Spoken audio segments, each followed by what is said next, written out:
You know that feeling when you're in the grocery store reaching for a bag of pre-washed lettuce and you suddenly just hesitate, you pull your hand back? Oh yeah, the phantom lettuce fear.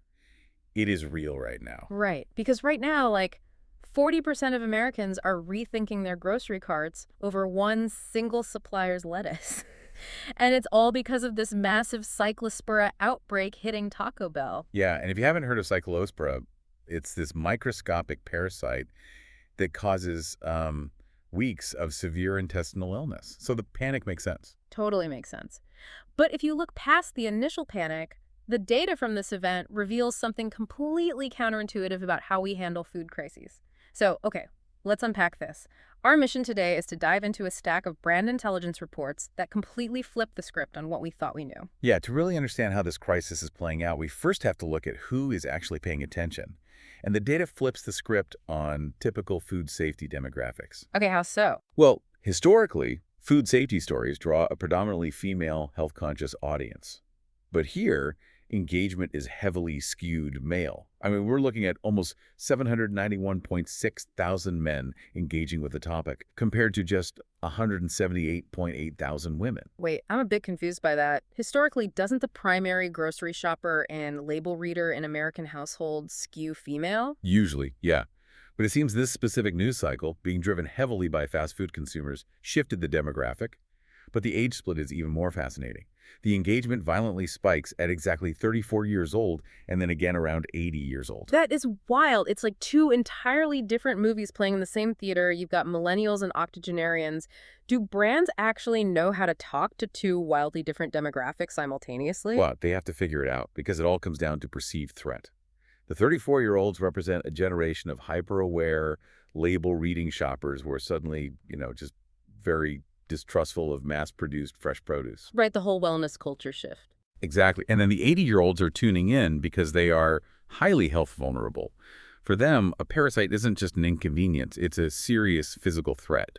So they are looking at the exact same crisis, but through completely different survival lenses. Which perfectly explains the financial impact we're seeing. A 31% drop in same-store visits for Taco Bell makes total sense given that fragmented, panicked audience. But here's where it gets really interesting. Consumer trust didn't die, it just relocated. Yes, the fallout pushed consumers hyper-local because people still want fresh produce, right? Yeah. They just want to look the person who grew it in the eye. Farmers markets in places like Michigan, New Hampshire, and Kansas are seeing explosive 200% to 400% sales surges right now. That is such an amazing silver lining for local agriculture. But even Taco Bell managed to counter-program the crisis. Right in the middle of this brutal news cycle, they rolled out a $1 lettuce-free Mexican pizza promo. It's like a driver perfectly steering into a skid to avoid a crash. It really is. It completely shifts the psychological focus from contaminated lettuce to cheap, safe comfort food. And it worked brilliantly. Customers online were calling it the best day ever. But from a crisis management perspective, you'd think a $1 promo would be highly visible to the brand's PR team, right? You would hope so. Right, but interestingly, we only know about the success of that promo because of how the data was collected. Traditional text-only tools missed 4.8 thousand crucial mentions. Wait, really? How could a PR team miss thousands of people praising their own promotion? Because traditional social listening tools are basically just text scrapers. They look for typed keywords. They cannot literally see a picture.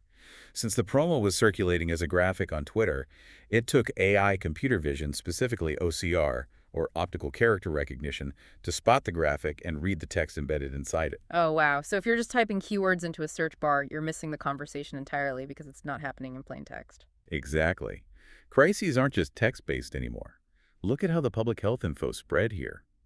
Audio detection technology caught a YouTube explainer by a niche wellness creator named Ben Azadi breaking down the cyclospora symptoms out loud. Okay. That video hit 372,000 views, massively outperforming legacy media.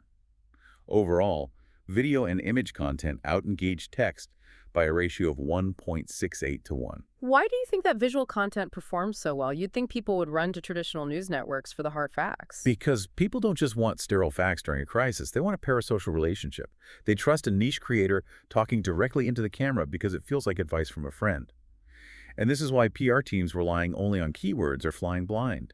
They miss the spoken and visual nuances. Which is a huge takeaway. So why should you care about how a fast food chain tracks a lettuce recall? Because the way you consume crisis information visually, audibly, and through niche creators has completely rewritten how companies must respond to keep your trust. Yeah, the old playbook of issuing a text-based press release is just dead.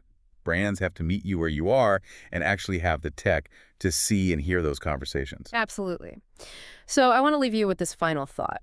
Think back to that moment in the grocery store aisle.